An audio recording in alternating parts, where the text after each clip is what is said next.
নবীন প্রবীণের সমন্বয়, আন্দোলন সংগ্রামে সক্রিয় ভূমিকা, এলাকায় গ্রহণযোগ্যতা সহ নানা মানদণ্ড বিচার এবং কয়েক ধাপের জরিপের মাধ্যমে প্রার্থী চূড়ান্ত করা হয়েছে বলে জানিয়েছেন বিএনপির নীতি নির্ধারকরা। যোগ্যতা থাকার পরও যারা মনোনয়ন বঞ্চিত হয়েছেন তাদের ধৈর্য ধরার পরামর্শ দিয়ে তারা বলেন, ত্যাগীদের নানাভাবে মূল্যায়ন করা হবে, তবে মনোনয়ন না পাওয়ার অজুহাতে বিশৃঙ্খলা করলে তাদের বিরুদ্ধে বিএনপি কঠোর হবে বলেও সতর্ক করেছেন দলটির নেতারা। মইনুল হাসান জানাচ্ছেন বিস্তারিত।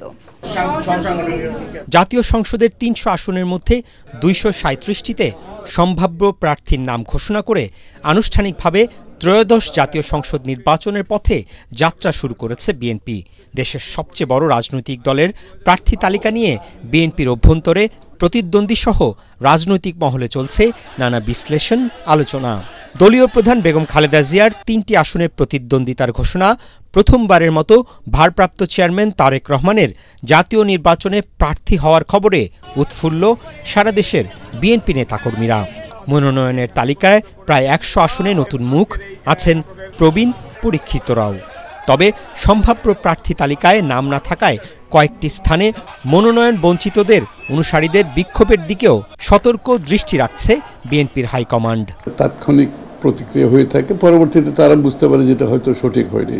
অনেক সময় যিনি প্রার্থী পাননি তার কোনো হয়তো জানাও নেই, কিছু অতি উৎসাহী লোকজন এগুলো রাস্তাঘাটে চলে আসে এবং একটু বিশৃঙ্খল হওয়ার চেষ্টা করে।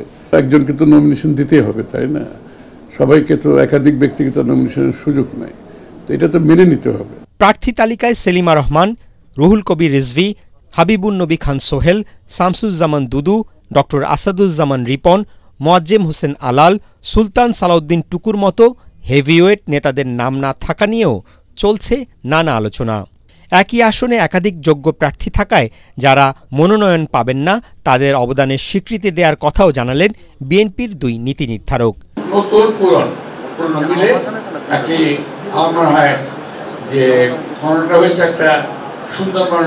এটা তো একটা কঠিন সিদ্ধান্ত।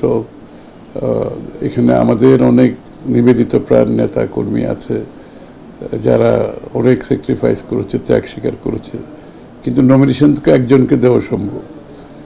সুতরাং তাদের হয়তো কিছু মনোকষ্ট থাকতে পারে, থাকবে, কিন্তু দিনের শেষে তো সবাই ঐক্যবদ্ধভাবে কাজ করে। এটা তো আমরা প্রতিটি নির্বাচনেই দেখি।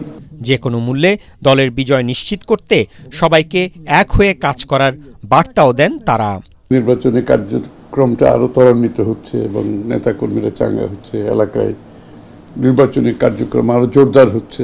নির্বাচনী পথে আমরা রওনা হয়েছি, সেখানে আমাদেরকে জয়লাভ করতে হবে, সেটাকে মাথায় রেখে আমরা সবাই একযোগে কাজ করব।